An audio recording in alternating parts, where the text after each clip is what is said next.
renungan kita hari ini di hari yang ketiga dengan tema kebaikan dan kepedulian terhadap sesama. Kebaikan dan kepedulian terhadap sesama. Jadi kalau sudah dikatakan baik dan peduli, coba sampai di sini dulu. Koreksilah diri masing-masing. Apa sudah ada kebaikan yang kau lakukan? Apa sudah ada kau peduli pada teman-temanmu? Apa sudah ada peduli pada orang tuamu? Apa sudah ada peduli pada guru-gurumu? Apa sudah ada peduli pada orang lain? Ini bahan renungan. Bila belum maksimal yang kamu lakukan, kebaikan dan kepedulian, tolong mulai dari detik ke depan, banyak-banyaklah berbuat baik dan peduli pada sesama. Mengerti anak-anak ibu? Mengerti. Di ayat Matius 22 ayat 39, siapa yang sudah dapat? Iya, Evan. Bacakanlah. Dan hukum yang kedua yang sama dengan itu ialah kasihilah sesama manusia seperti dirimu sendiri. Ulang. Dan hukum yang kedua yang sama dengan itu ialah kasihilah sesama manusia seperti dirimu sendiri. Apa maksudnya, Evan? Kita harus mengasihi sesama kita seperti diri kita sendiri. Iya, kita harus mengasihi sesama seperti diri kita juga. Jangan hanya mengutamakan Yeriel, Eskiel, hanya mengutamakan apa? Kepentingan Diri sendiri. Ada lagi di Efesus 4 ayat 32. Pesti. Tetapi hendaklah kamu ramah seorang terhadap yang lain, penuh kasih, mesra, dan saling mengampuni, sebagaimana Allah di dalam Kristus dalam mengampuni kamu. Sekali lagi. Tetapi hendaklah kamu rendah seorang terhadap yang lain, penuh kasih, mesra, dan saling mengampuni, sebagaimana Allah di dalam Kristus dalam mengampuni kamu. Apa maksudnya? Maksudnya ada kita rendah hati kepada orang, seperti Allah juga rendah hati pada kita. Iya, harus selalu rendah hati. Meskipun kamu memiliki segalanya, harus selalu rendah hati. Jangan sombong, jangan tinggi hati, jangan sepele menganggap orang lain. Mentang-mentang kita hebat, David. Selalulah rendah hati.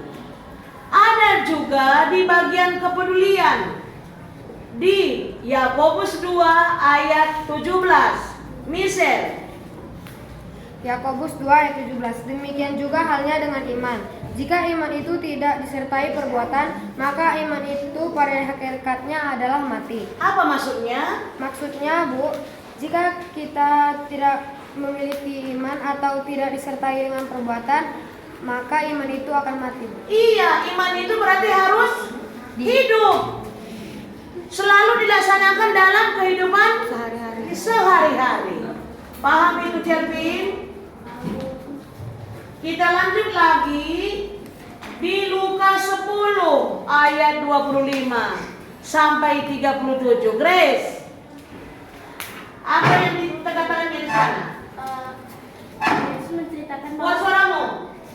Yesus menceritakan bahwa Samaria itu baik hati. Samaria membantu seseorang yang berasal dari Yerusalem ke Yeriko. Ia membantu luka-lukanya. Sesudah itu Samaria menyirami minyak anggur kepada orang itu. Lalu Samaria membawa orang itu ke penginapan. Lalu Samaria menyuruh penginapan itu untuk merawat dan membelanjakan orang itu. Lalu kata Yesus kepada Maria, pergilah dan perbuatlah demikian. Iya, maksudnya bagaimana? Bahwa Kita kita harus selalu bermurah hati dan berbaik hati kepada sesama manusia. Iya, selalu peduli. Jangan hanya kepada yang seiman. Semuanya yang tidak seiman, ya, dan yang seiman semuanya harus berikan kepedulian. Ya, bantulah mereka. Baik, yang berikutnya ada di Galatia 6 ayat 9 sampai 10. Evan, apa katanya di sana? Janganlah kita jemu-jemu berbuat baik, karena apabila sudah datang waktunya, kita akan menuai jika tidak menjadi lemah. Karena itu selama masih ada kesempatan bagi kita, marilah kita berbuat baik kepada semua orang, tetapi terutama kepada kawan-kawan kita seiman. Apa maksudnya, Ban? Silakan. Kita harus selalu berbuat baik kepada sesama dan terutama kepada kawan-kawan seiman. Iya. Berarti seluruhnya kita harus berbuat baik, seluruhnya kita harus peduli, ya, baik yang seiman dan yang tidak. Kesimpulan hari ini bagaimana? Kebaikan dan kepedulian harus selalu dilaksanakan dalam kehidupan sehari-hari supaya apa? Supaya kita hidup di dalam Kristus. Supaya kita hidup dalam Kristus, supaya selalu mendapat berkat. Paham anak-anak Ibu? Paham. Demikianlah khotbah hari ini, semoga bermanfaat. Terima kasih.